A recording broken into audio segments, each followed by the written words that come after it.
In a MEMS capacitive accelerometer, acceleration is proportional to the change in the capacitance of a moving mass suspended by micro machine beams.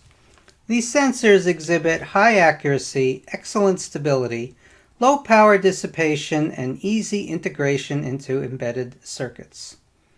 Unlike the piezo-resistive accelerometers, temperature drift is minimal. The disadvantage of these sensors is that they have a typical frequency response of under 500 Hz.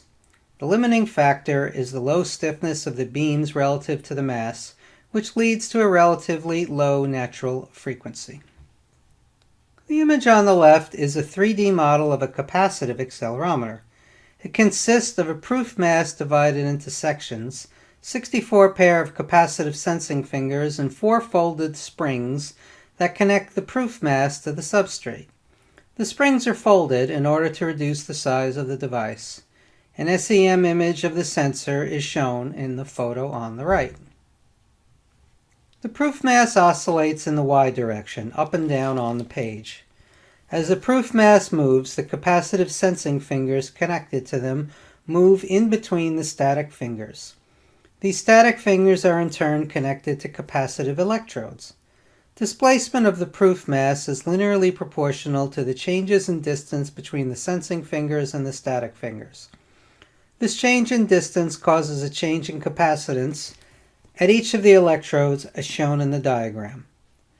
The capacitive sensitivity is very small, only 0.16 femtofarads per G. A differential sensing bridge is formed by wiring the capacitors in the bridge as shown. The bridge is powered with voltage Vm and sensed with voltage Vout. This diagram shows the circuit for amplifying the accelerometer signal.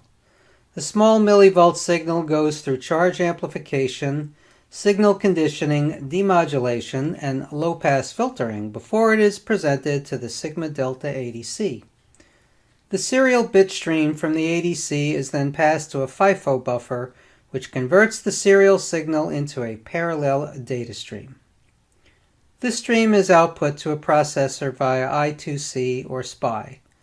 A sigma delta ADC is often used in accelerometer circuits because of its low signal bandwidth and high resolution. This is a diagram of a multiple axis accelerometer, operating in the same manner as the MEMS accelerometer we just showed you. The moving electrodes are attached to the mass and the capacitive sensing electrodes are attached to the substrate. There are two ways to build the multiple axis design. One way, shown in the diagram, is to build two separate accelerometers next to each other, oriented at 90-degree angles. Another more complex way is to arrange the electrodes on all sides around the movable mass, as well as create springs in multiple axes. Let's look at the spec of a single-axis MEMS capacitive accelerometer.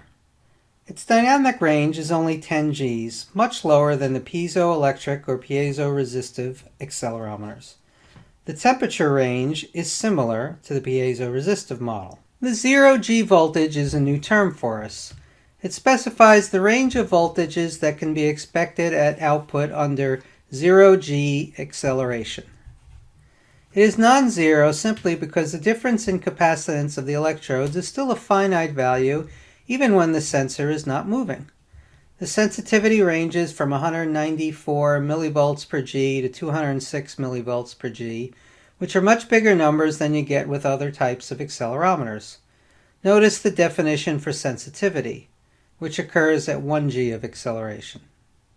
The frequency response, called bandwidth response in this spec sheet, is the big limiting factor when using capacitive accelerometers. It ranges from 360 to 440 Hz with a typical value of 400 Hz. As stated earlier, this is caused by the low stiffness of the beams relative to the proof mass, which leads to a low natural frequency. Let's recap. Now you've learned about accelerometers. It's on to gyroscopes next.